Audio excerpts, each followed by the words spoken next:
Doesn't it sound like heaven to love your teen so well that they can't help themselves but love you back?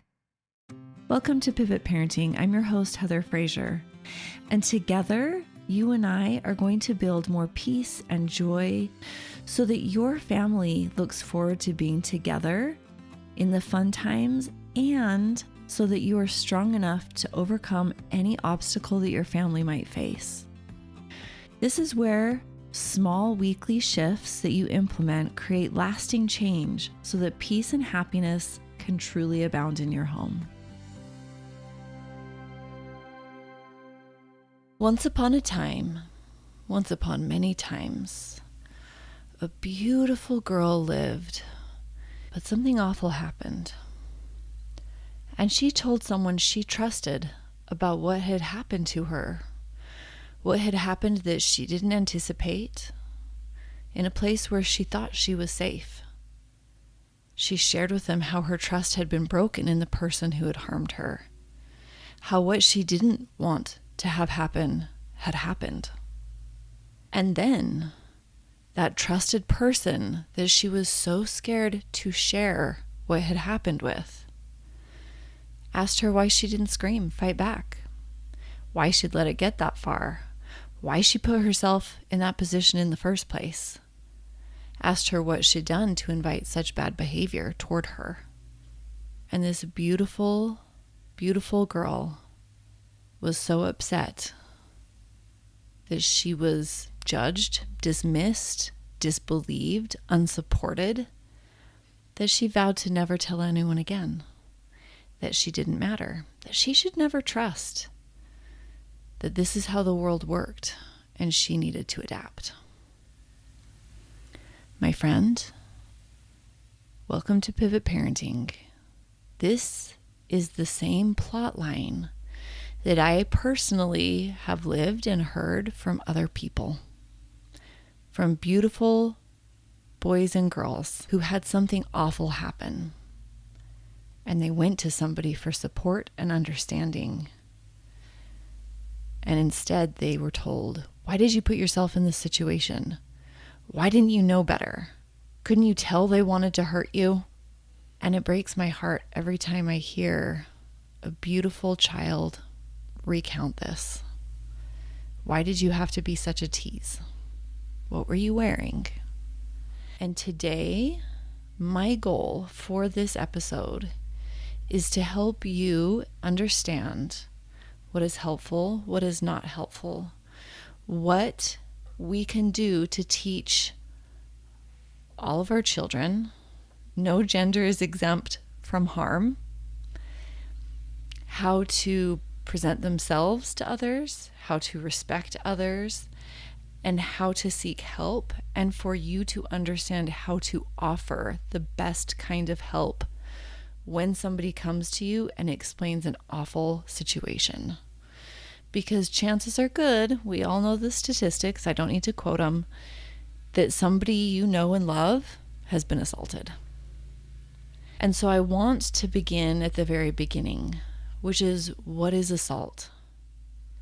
And I mean sexual assault. I mean when our children are dating, when they're interacting with their peers or superiors, how they can best understand what assault is and what to look for and red flags so that when you know, you can teach them. Google definition is sexual assault happens when someone either touches another person in a sexual manner without consent or makes another person touch them in a sexual manner without consent. It can include, but not limited to, kissing and touching in any part of the body. And I would also like to add that words, manipulation, power dynamic, and that sexual manipulation or coercion. But essentially, our children and we as parents need to understand that this is more common than not. My first kiss could be under this definition of sexual assault. I talk about it in my first book, How I Fixed My Teen, how I wanted the kiss, but I didn't want everything else. And I didn't realize until I was in my 30s that I was not at fault because I froze. I froze up. I didn't scream. I didn't push hands away. I didn't do any of that. And I'm not alone. When I was 18, I worked at a department store and there was an older, maybe 20-something married guy. He liked to always lean around me and put his arms around me and grab stuff. And I just thought, he's married. Surely he's not making advances at me. Security was watching one day. They were like, wow, we saw that. And I was horrified because I wasn't asking for it. I did not flirt with this man, but he felt entitled to be in my personal space. We all have stories of this. I had another coworker at that same job that would say horrific things to me that he wanted to do with me. And it was so awkward. He was in his 30s. He had a couple kids. He would say these things about if I was going to come over that weekend, which of course I was not. And I would go back and tell my coworkers and we would all laugh about stupid Dave and the things he was saying. But it still made me uncomfortable. I still did not want him to say those things to me. But how I diffused it was with humor by sharing it with my coworkers, and we would all laugh at how stupid he was. I know I'm not the exception. And if you get a room full of women together and men, they will all tell you stories of how people have said and done inappropriate things to or toward them. This is not a conversation that does not or is not relevant to you and your children. It does not matter if they are plain or beautiful. If you think that they're attractive or unattractive, it doesn't matter. Humans look for other humans that they can manipulate and harm. This is a valid conversation that I want you to pay close attention to and then move forward with. I want you to act on what you learn here.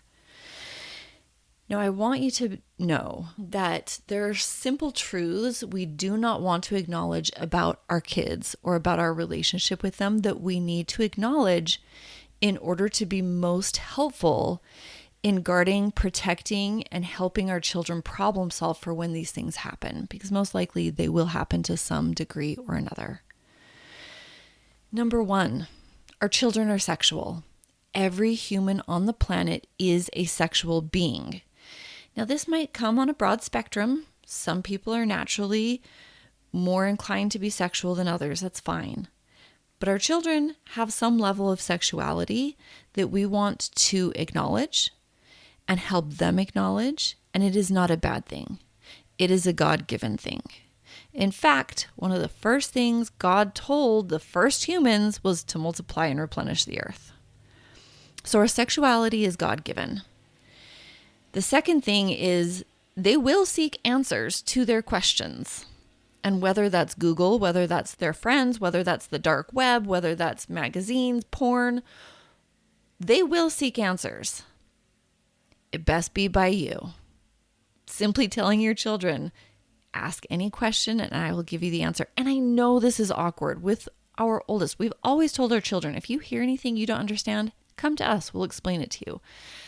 My oldest, she was in junior high, 7th grade, just fresh out of grade school. And she's like, Mom, why do they always laugh at the locker right by mine? It's number 69. And they just laugh and laugh and laugh. All these boys, why do they laugh? And my sweet, innocent child, I did not want to explain that. So I was kind of vague. And she called me out on it. Because it broke my heart to explain these things to her. I did not want to, but I was so glad that she asked me. Number 3, we want them to have happy, intimate relationships. We want our children to have a happy sex life. It might not be today. We don't want our 13-year-old to have a happy sex life today, perhaps, but we do want them to have one, and we have to start preparing when they're 8, 9, 10, 11, 12, 13, 14, 15, because it's not a switch that can just be flipped. We have to be talking about these things and setting them up for that so that when they find a partner, when they're in a loving relationship, that they can more fully embrace that. Number 4, we project our feelings and experiences onto them. We do. to varying degrees, and it depends on our experiences. So if we've always had lovely, positive experiences, we're going to project that onto them. If we've had devastating experiences, we're going to be overly protective. If we have been marred by purity culture, we are going to project guilt and shame onto them. It's just what we normally do until we learn better. 5, we want them to be 100% safe at all costs.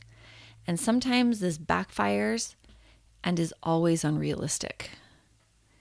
Safety, tragically, is an illusion. Education and tools are always necessary, and we have to acknowledge that truth. Yeah, we shouldn't just throw caution to the wind and let our kid do whatever they want. We need rules and boundaries.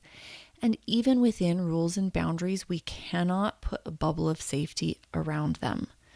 Bad things will happen to varying degrees to our children, just like they happen to us and our peers.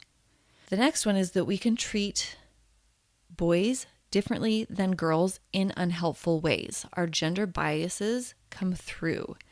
How we talk about clothing, consent, responsibility. There are a lot of different ways that we inadvertently look at it differently. Now, inherently, we do need to look at it differently, but we want it to be intentional, not subconscious. We want to be aware of all the ways where it's helpful to differentiate between gender and where it is unhelpful. For example, it is unhelpful to put all of the responsibility on the shoulders of the girls by saying, don't dress like a slut, you're asking for it. Tell the boys no. Boys are meant to be sexual. You have to control them by what you wear and what you say and how far you let them go. No, absolutely not. Everyone is responsible for their actions, boys and girls, both equally included. So we want to be mindful of how we are treating genders different and then apply where it's helpful and don't apply where it's not helpful. And then the last and really important one, my friend, is that it's supposed to feel really awkward. It's just the way it is. Psychologically, it is meant to feel like nails on the chalkboard to talk about sex stuff with your kids. And for good reason. Because psychologically, there is a boundary where we don't become sexual with our children. And this is a good boundary. We do not want incestuous relationships. So we can respect that boundary, recognize that there are times and situations where it is important to educate, to support, and to love without child abuse at play. So the awkwardness is a good thing. We can acknowledge and respect it and be grateful for that. It is meant to prevent very specific things that we want prevented. And we still need to have conversations.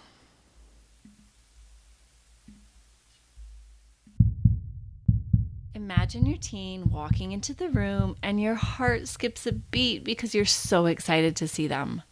Just connection, love, and peace flowing between you. You're confident that no matter their mood, it's going to be okay. This is the powerful skill set my clients gain. Book a free Discover Your Disconnection Pattern call with me, and I will outline your exact process to find the peace, connection, and confidence in your teen and their future you're wanting. Visit my website, heatherfraser.com, or click the link in the show notes. Remember, Fraser is spelled with a Z-I in the middle. I look forward to meeting and helping you. I want to look at two things. First, default settings of parents, why we do what we do. And second, what we can do instead that's more helpful and how to have conversations. Why is the knee-jerk response that most parents have unhelpful? Parents react badly because they don't know how to feel better or to make sense of it. They don't like what they're hearing. They never want to hear it again. They want to undo it. They want to fix it. They do not want to feel the horror and the discomfort that they are feeling if what they are being told is true. They do not want to think that their precious child has been harmed. So there are a few different responses that parents can have. They can dismiss, downplay, or even question the honesty of it. Because if it didn't happen, then safety and peace of mind is still intact. And this is a really fundamental root human need, to feel safe. And this is a huge desire that plays out when parents realize that their child was not safe. So they can deny it. Are you sure that's what happened? You're not blowing it out of proportion. Are you fabricating? Are you lying? Not a helpful response, but it makes sense when you can recognize that safety is really important subconsciously to everyone's sense of safety. Just like, why didn't you tell me sooner? They're looking for something to control so that safety can be established. Because loss of control feels really scary, and they scramble for it in any way possible. They can blame. Well, that's an awful person. We need to go burn their house down, right? We can blame, get really angry. We also as humans, tend to want to find the reason for why it happened. Because if we can find out the reason why something bad happened, then we can prevent it from happening again. I see this play out in lots and lots and lots of different scenarios, not just an assault. Parents might ask, well, what were you wearing? What did you say? How did you not know that it was that person's intention to cause harm? Didn't they give any indication that they were bad news? They can get mad at the person who is mistreated, thinking that they should have provided more safety for themselves. All of that is really, really harmful. And if you've been on the receiving side of this, I don't need to explain to you how and why this is harmful. But essentially, we are victim blaming, telling people why it's their fault because we want them to be accountable, or we want us to be accountable, so that there's some sense of control and therefore safety in the situation. Parents might really rush in to fix everything immediately, jump into action before they're even comforting and understanding where their child's at, what their child needs. And then they can also minimize the experience. Could have been worse. I'm so glad. We just shouldn't worry about it. It could have been so much worse. Try not to think about it. Also not helpful. One gal, this boy really wanted to kiss her. Really, really, really, really wanted to kiss her. And they didn't even kiss, but she was still really upset. She came home. She told her mom and her brother. Her brother was like, it's just a kiss. What's the big deal? And her mom was like, you're so stupid. Why did you put yourself in that situation? That's your fault. Guess what? She's never telling either of them anything ever again. And she goes unsupported. Even though, according to most people's opinions, somebody wanted to kiss you. It didn't happen. What's the big deal? The big deal is that she was upset and that she needed love and support. Again, assault can be on a broad spectrum of things. It does not minimize the experience that that person's having, even if it could have been worse. It doesn't matter. The situation is what it is. And then another thing that parents will do is they'll make it about them. And they'll flip the script. I should have protected you. I should have known. I'm such a bad mom. They're seeking to control by punishing themselves so that they will be more astute next time, so that they won't miss any signs or indications that harm is coming down the pipe, which of course isn't actually a thing. 9 times out of 10, we might miss some red flags here and there, but oftentimes people just get to do what they want, and we can't stop everything. We're not superheroes. We can't read minds. We can't fly on the wind to jump in and save them before something bad happens. And so in a nutshell, why parents or adults or people who are confided in tend to react badly is because they want to fix the situation. They want to reestablish safety and control. And they do that with really maladaptive, unhelpful, harmful behaviors towards themselves and towards the person who needs support. And so what should we do instead?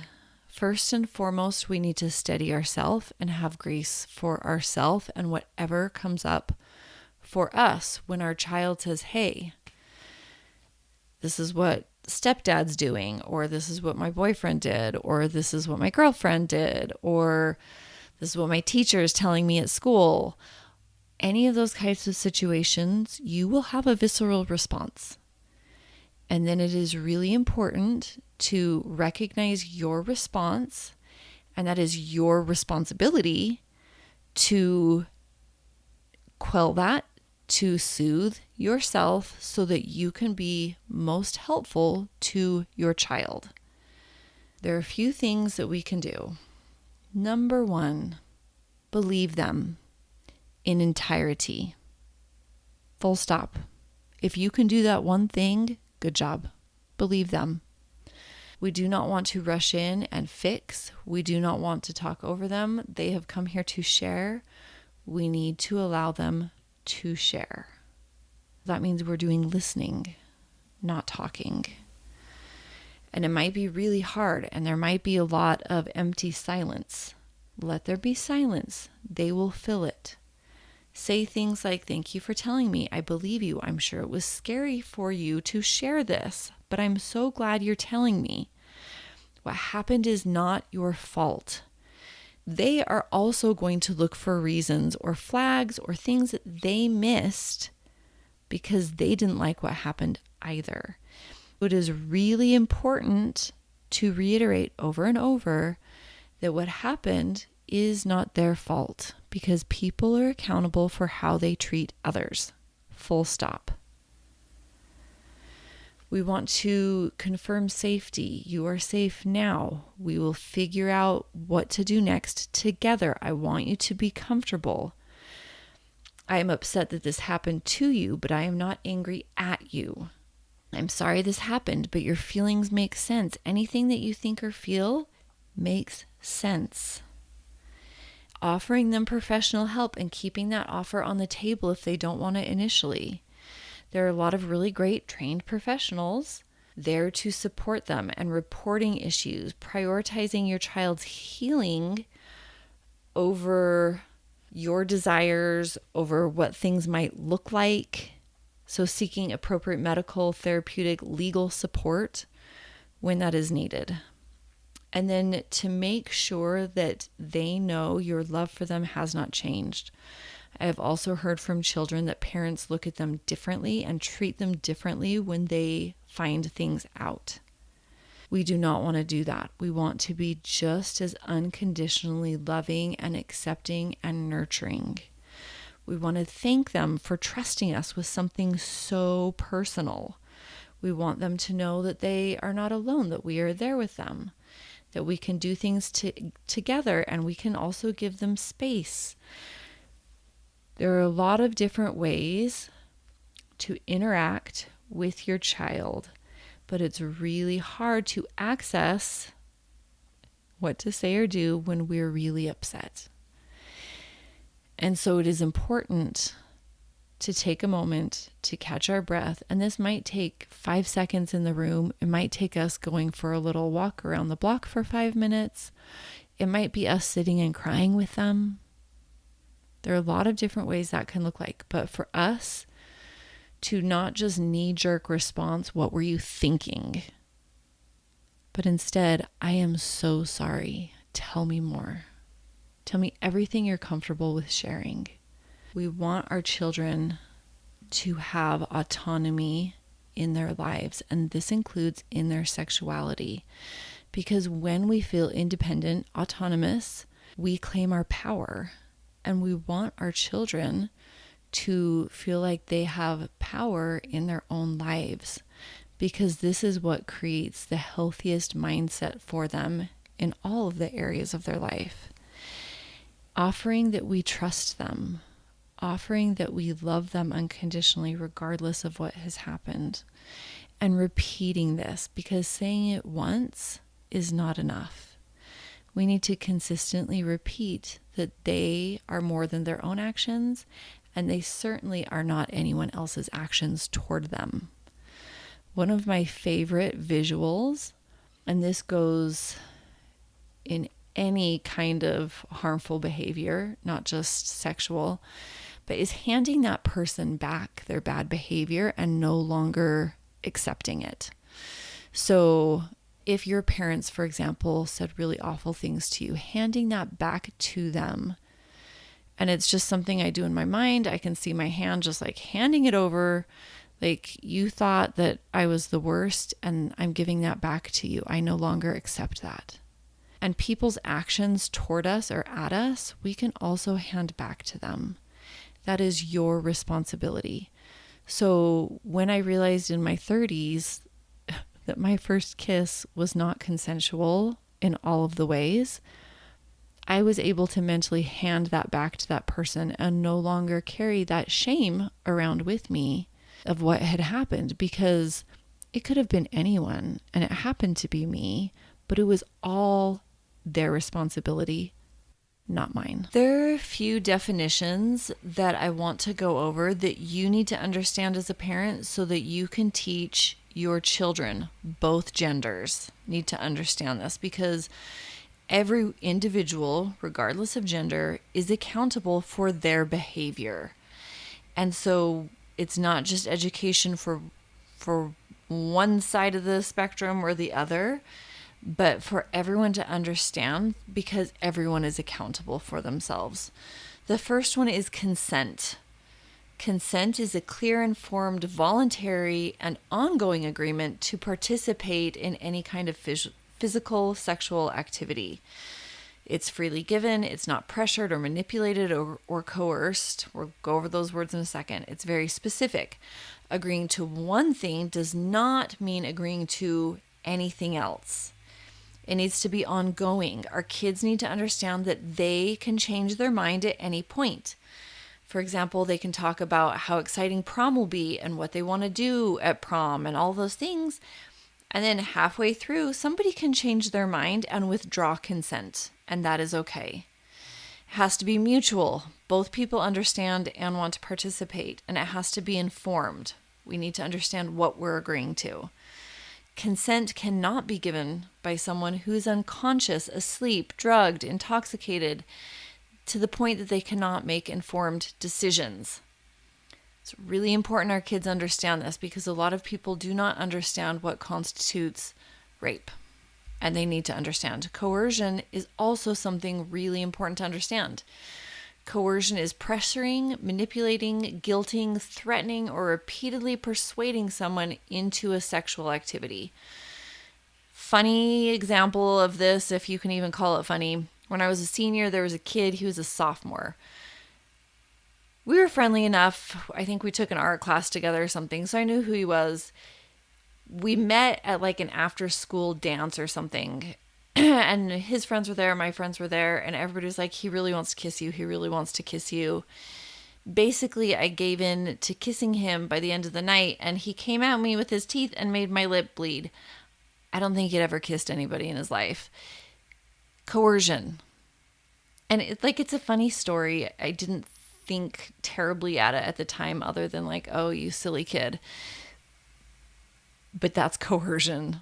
Boundaries. Boundaries are personal limits that define what someone is and isn't comfortable with physically, emotionally, sexually. They can be clearly communicated, respected, and they can change over time.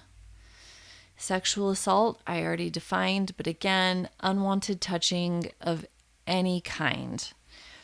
Grooming is really important, especially when there's a power dynamic. So if it's a coach or a teacher or some kind of adult in their life, it's when somebody gradually builds trust and emotional connection with a child or teen or somebody that's vulnerable or in a less powerful position to manipulate or exploit them. It often involves special attention like gifts and texting and conversations, keeping secrets, isolating the person from other adults, and slowly pushing boundaries to get what they want. Manipulation is a really important one, and I've coached a lot of parents who they can see their child being manipulated by their partner by saying things like, "I'll kill myself if you ever break up with me." That's super manipulative. It's influencing someone through guilt, lies, fear, flattery, basically pressure instead of honesty and respect, trying to get them to do what they want. I'm going to be so sad if you don't do these acts with me. It's really important to me. It's how I know you love me. Those are all manipulative. It's twisting the truth. It's playing on someone's insecurities. Nobody else will love you like I do, so you should do these things for me. We need to teach our children these things so that they don't fall prey to them as easily.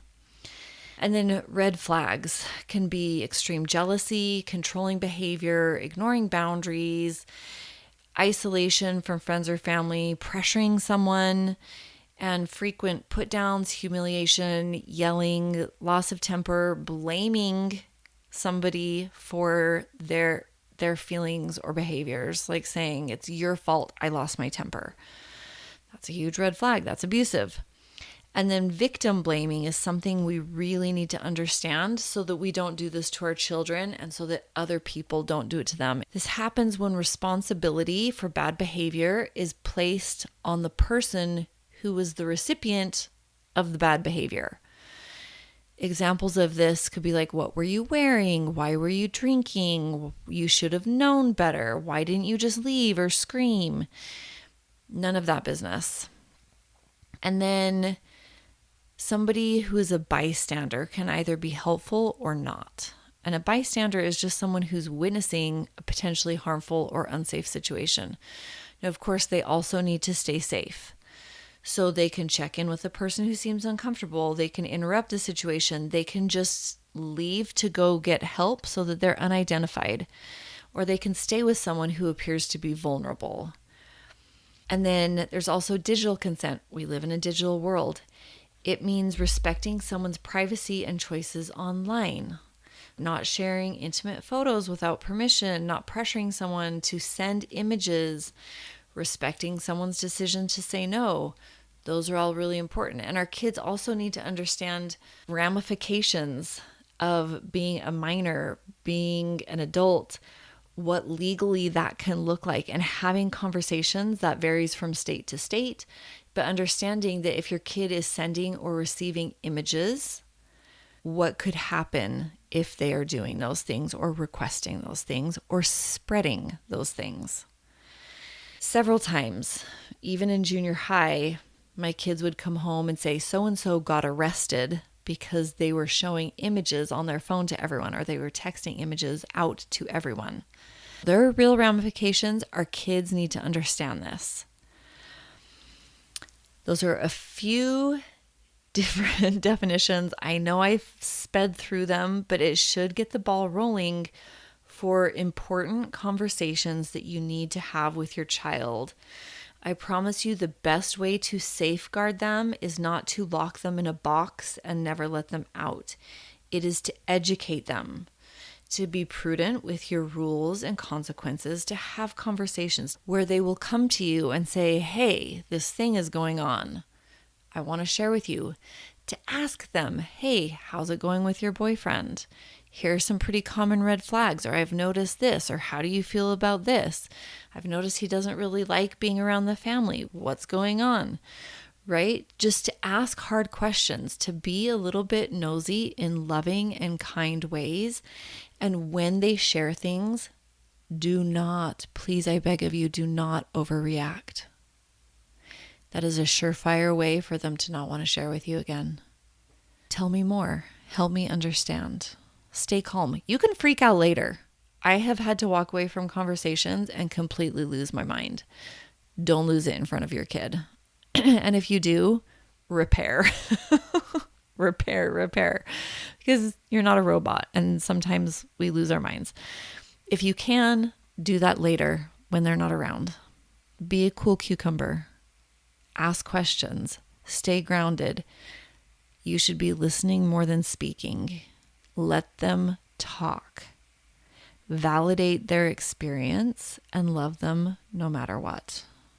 Put this into practice. Start having really awkward conversations. I like to start awkward conversations by naming the elephant in the room. This is a really awkward topic, but remember last year when I got mad at you because of what happened on that date? I'm sorry, and that was wrong of me. This is a really awkward conversation, but just so you know, if anybody puts hands on you or wants to put hands on you and it makes you uncomfortable, it's not your fault. And you can come talk to me about it, and I've got your back no matter what. This is a really awkward conversation, but sex is a thing. I want to be there to support you. Come ask me questions. I will give you answers, even though it's really awkward. I would rather... We told our kids this once. Your peers don't actually really know what everything means. They're going to get some stuff wrong. Come ask us. We will give you the more accurate answer. Junior high kids think they know everything. In short, we want to love and support our kids and foster a relationship with them, that they know we are safe. And when they come and share really vulnerable, scary, hard things, we affirm that safety in the way that we respond, or the way that we repair if we respond poorly.